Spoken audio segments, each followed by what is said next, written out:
Hello. Welcome again to Stoic ASMR. This is Tom.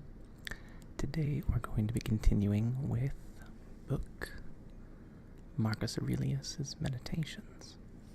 And we're going to be reading book 2. So last time we did the analysis. The time before that we read book 1. So this time we'll be reading book 2 and then doing our analysis. And then we'll come back. We'll continue with book 3 and keep going until we're done. And then we'll find out something else. But for now, we'll just begin. Book 2. Written among the Khedi on the River Gran. Say to yourself first thing in the morning, today I shall meet people who are meddling, ungrateful, aggressive, treacherous, malicious, unsocial. All this has afflicted them through their ignorance of true good and evil. But I have seen that the nature of good is what is right, and the nature of evil what is wrong. And I have reflected that the nature of the offender himself is akin to my own. Not a kinship of blood or seed, but a sharing in the same mind, the same fragment of divinity.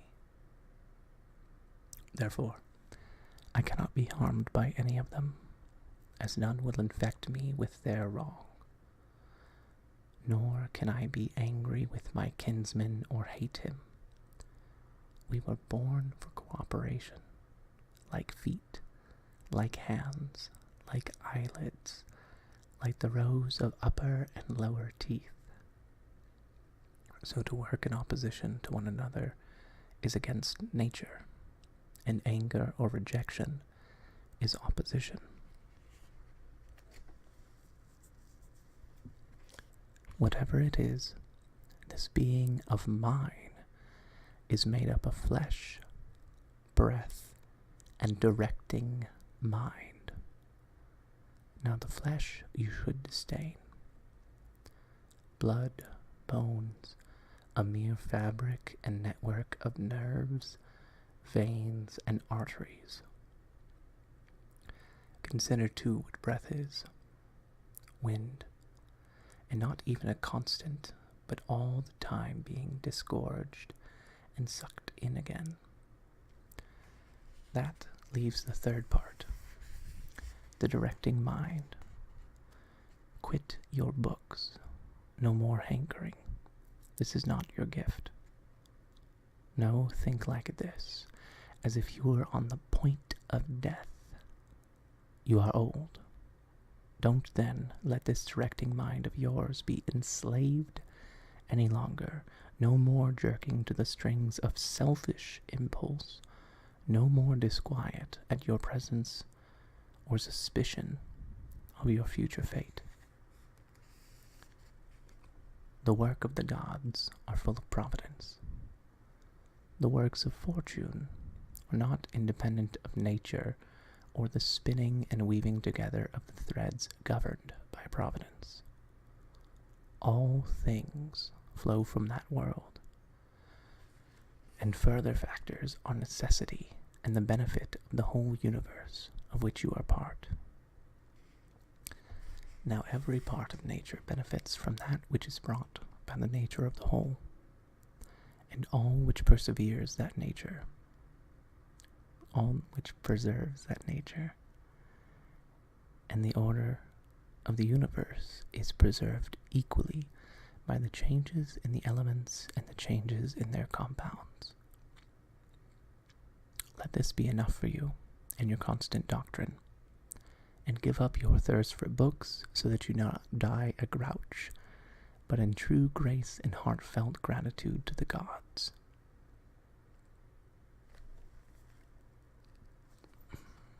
Remember how long you have been putting this off, how many times you have been given a period of grace by the gods and not used it.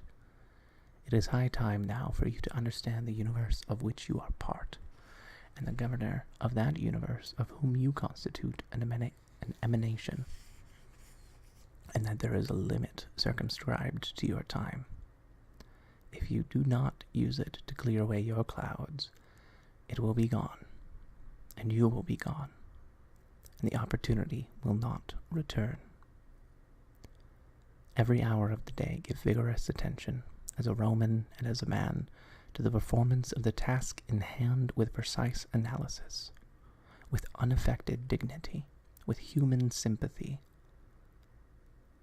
with dispassionate justice, and to vacating your mind from all its other thoughts. And you will achieve this vacation if you perform each action as if it were the last of your life, freed, that is, from all lack of aim, from all passion-led deviation, from the ordinance of reason, from pretense, from love of self, from dissatisfaction with what fate has dealt you. You see how few things a man needs to master for the settled flow of a God-fearing life. The gods themselves ask nothing more of one who keeps these observances. Self-harm, my soul. You are doing self-harm, and you will have no more opportunity for self-respect. Life for each of us is a mere moment, and this life of yours is nearly over, while you still show yourself no honor, but leave your own welfare depend on other people's souls. Do externals tend to distract you? Then give yourself the space to learn some further good lesson and stop your wandering. That done, you must guard against the other sort of drift. Those who are dead to life and have no aim for the direction of every impulse, and more widely, every thought, are drivellers in deed as well as word. Failure to read what is happening in another's soul is not easily seen as a cause of unhappiness.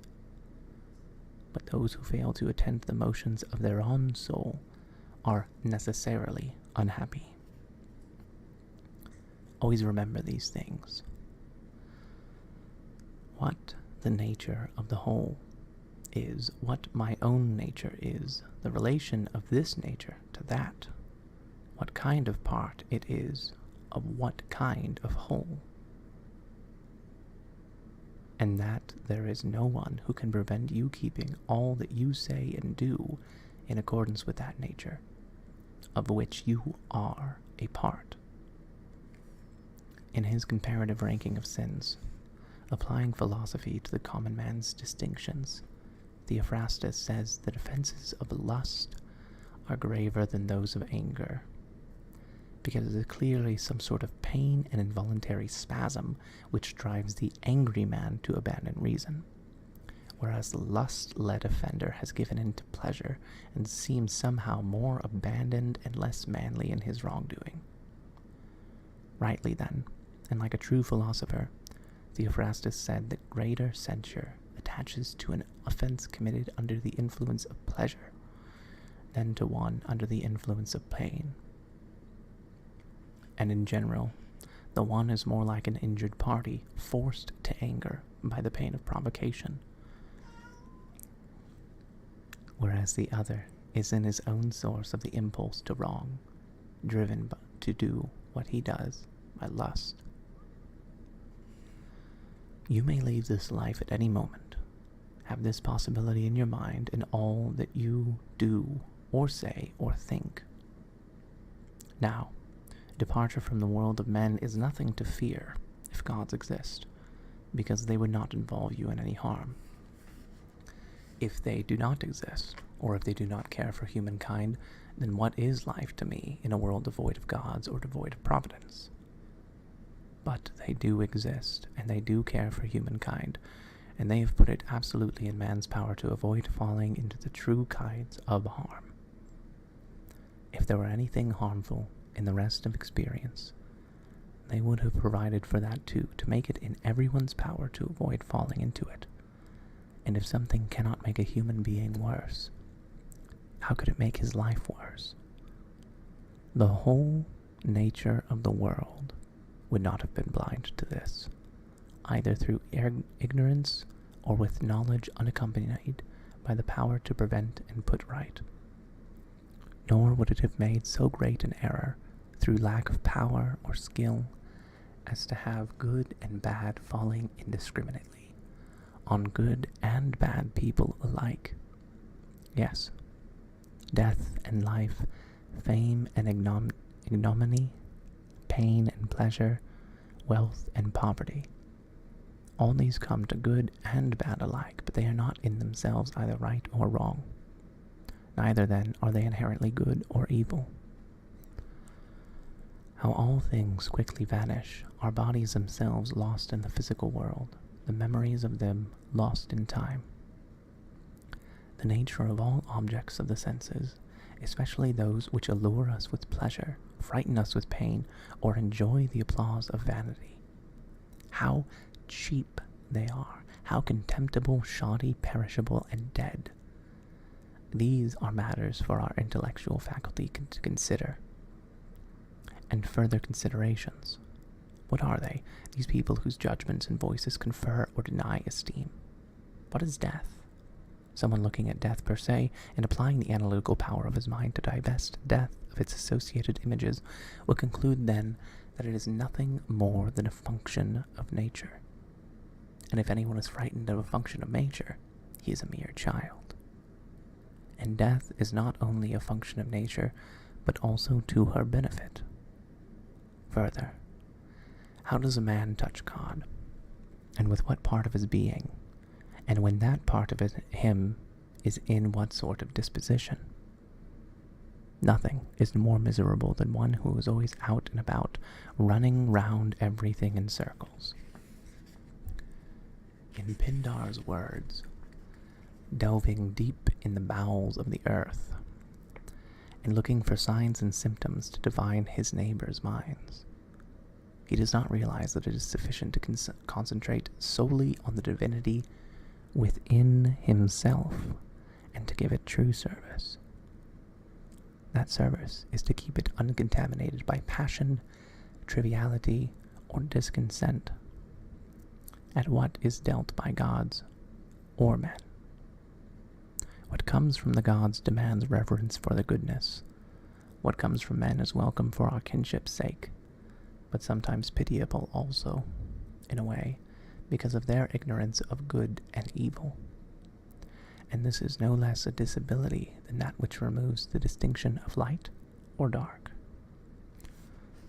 Even if you were destined to live 3,000 years, or 10 times that long, nevertheless remember that no one loses any life other than the one he lives, or lives any life other than the one he loses. It follows that the longest and the shortest lives are brought to the same state. The present moment is equal for all, so what is passing is equal also. The loss, therefore, turns out to be the merest fragment of time. No one can lose either the past or the future.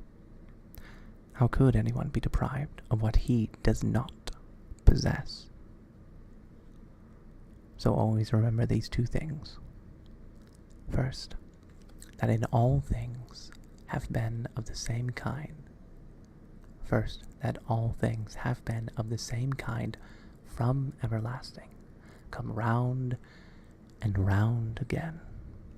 And it makes no difference whether one will see the same things for 100 years, or 200 years, or for an infinity of time.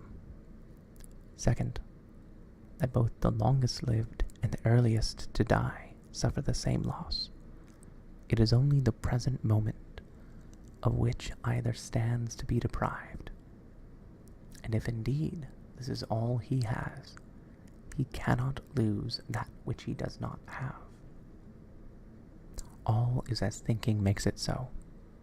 The retort made to Monimus, the cynic, is clear enough. But clear too is the value of his saying, if one takes the kernel of it as far as is true. The soul of a man harms himself. The soul of a man harms itself, first and foremost, when it becomes, as far as it can, a separate growth, a sort of tumor on the universe. Because to resent anything that happens is to separate oneself in revolt from nature, which holds in collective embrace the particular natures of all other things. Secondly, when it turns away from another human being, or is even carried so far in opposition as to intend him harm. Such is the case in the souls of those gripped by anger. A soul harms itself, thirdly, when it gives in to pleasure or pain. Fourthly, whenever it dissimulates, doing or saying anything feigned or false. Fifthly, whenever it fails to direct any of its actions or impulses to a goal, but acts at random, without conscious attention, whereas even the most trivial action should be undertaken in reference to the end. And the end, for rational creatures, is to follow the reason and the rule of that most venerable archetype of a governing state, the universe. In man's life, his time is a mere instant. His existence is a flux, his perception fogged, his whole bodily composition rotting, his mind a whirligig, his fortune unpredictable, his fame unclear. To put it shortly, all things of the body stream away like a river. All things of the mind are dreams and illusions. Life is a warfare, and a visit in a strange land. The only lasting fame is oblivion. What then can escort us on our way? One thing, and one thing only: philosophy. This consists in keeping the divinity within us inviolate and free from harm, master of pleasure and pain, doing nothing without aim, truth, or integrity, and independent of others' action or failure to act. Further, accepting all that happens and is allotted to it as coming from that other source, which is its own origin. And at all times, awaiting death with the glad confidence that it is nothing more than the dissolution of the elements of which every living creature is composed. Now, if there is nothing fearful for the elements themselves and their constant changing of each into another, why should one look anxiously in prospect at the change and dissolution of them all? This is in accordance with nature, and nothing harmful is in accordance with nature. And thus ends Book 2. Next time, we'll do an analysis of what it is that Marcus Aurelius is saying. And again, hopefully you're getting something from this. If not, hopefully you're enjoying it at the very least. In any case, good night, good day, goodbye. I'll see you next time.